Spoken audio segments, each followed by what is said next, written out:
Barcelone veut prolonger Eric Garcia, le Real prépare un double départ en défense et un retour de Nico Paz en 2026, Dele Alli vers Wrexham, et Ange Postecoglou succède à Nuno Espirito Santo sur le banc de Nottingham Forest. C'est le programme de la boîte aux lettres du mercato. Abonne-toi, ça commence maintenant. On démarre avec la Serie A, et la Lazio qui aimerait s'attacher les services de Lorenzo Insigne. Maurizio Sarri, l'entraîneur du club, n'a jamais caché son affection pour ses anciens joueurs. Désormais, il souhaiterait faire revenir Lorenzo Insigne en Europe. L'ailier italien, qui a fait les beaux jours de Naples sous les ordres de Sarri, est actuellement libre de tout contrat et la Lazio s'active en coulisses pour le convaincre de rejoindre la capitale italienne. Pendant ce temps, un autre joueur de la Ligue italienne s'apprête à faire ses valises. L'AC Milan et Al-Shabaab seraient parvenus à un accord quasi total pour le transfert de Yacine Adli. Le milieu de terrain français devrait s'engager pour 3 ans avec un salaire annuel de 7 millions d'euros, soit le triple de ce qu'il perçoit actuellement à Milan. L'officialisation est attendue avant la fermeture du marché saoudien, le 11 septembre. Du côté de la Catalogne, le FC Barcelone cherche à sécuriser l'avenir de son défenseur polyvalent Eric Garcia. Le joueur, dont le contrat expire l'été prochain, a été un élément clé la saison dernière avec 45 matchs disputés. Les discussions sont en cours pour une prolongation qui lierait le défenseur au club pour les années à venir. Le Real Madrid se prépare à un mercato estival de 2026 chargé en défense. Selon Diario AS, 2 de leurs piliers, David Alaba et Antonio Rudiger, ne devraient pas être prolongés. Arrivés libres, ils devraient quitter le club à l'expiration de leur contrat. Une fin de cycle pour ces deux joueurs emblématiques de la Casablanca. Pour les remplacer, le club madrilène a déjà coché 2 noms de la sélection française, William Saliba et Ibrahima Konaté. Le Real aurait pour objectif de recruter Konaté dans 1 an, qui serait alors libre. Le défenseur de Liverpool aurait d'ailleurs refusé une offre de prolongation de la part de son club. Enfin, les Merengues surveillent également de près le jeune milieu de terrain argentin Nico Paz, qui brille sous les couleurs de Côme. Toujours détenteur de 50% de ses droits, le Real Madrid pourrait utiliser sa clause de rachat de 10 millions d'euros pour le rapatrier, d'autant que le club anglais de Tottenham s'est déjà manifesté pour le joueur. Direction l'Angleterre où Dele Alli pourrait faire son grand retour sur la scène britannique, mais dans un tout autre championnat.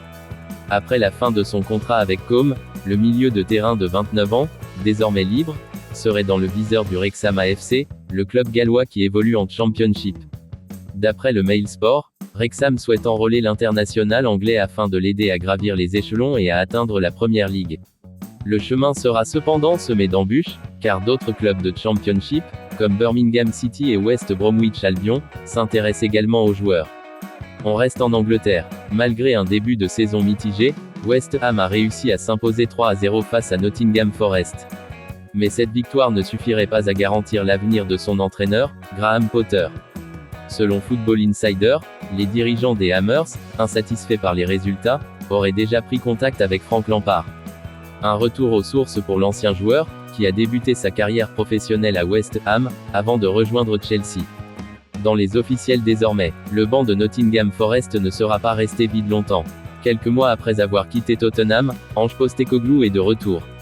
En Première Ligue, il succède à Nuno Espirito Santo, et aura la lourde tâche de guider son nouveau club en Ligue Europa, une compétition qu'il a d'ailleurs remportée la saison dernière avec les Spurs. Un défi de taille pour le technicien, qui devra rapidement trouver ses marques pour ramener Nottingham vers les sommets. Presnel Kimpembe quitte officiellement le PSG. Après 20 ans passés au club, le défenseur français s'engage au Qatar Sport Club dans le cadre d'un transfert définitif. Jean-Michaël Seri rejoint librement le NK Maribor. L'ancien milieu de l'OGC Nice s'est engagé pour les 2 prochaines saisons. Le Fenerbahçe a nommé Domenico Tedesco comme entraîneur principal. Le club a également annoncé le prêt de Cengiz Ünder à Beşiktaş. Kasper Hjulmand est le nouvel entraîneur principal du Bayer Leverkusen. Le technicien danois a signé un contrat jusqu'en 2027 et va connaître sa 2e expérience en Allemagne après le FSV Mayence entre 2014 et 2015. Al Nassr cède Otavio à Al Qadsia et enregistre l'arrivée de Haroun Kamara. Al Hilal a recruté le gardien de but Mathieu Patouillet en provenance de Lyon. Mahamadou Doumbia quitte le Royal Antwerp et signe à Al Ittihad contre 16 millions d'euros. Wissam Ben Yedder signe à Sakaryaspor en 2e division turque. West Ham United annonce le retour du gardien de but Lukas Fabianski au sein du club, moins de 4 mois après son départ. Le défenseur de Bilbao, Yeray Alvarez, est suspendu 10 mois par l'UEFA. Il a été testé positif à une substance interdite lors du match d'Europa League contre Manchester United. Steve Mandanda met un terme à sa carrière de footballeur. Voilà, c'est tout pour le bulletin Mercato du jour. Laisse ton avis en commentaire, like si tu kiffes ce genre de vidéo et abonne-toi pour suivre chaque rebondissement du Mercato estival.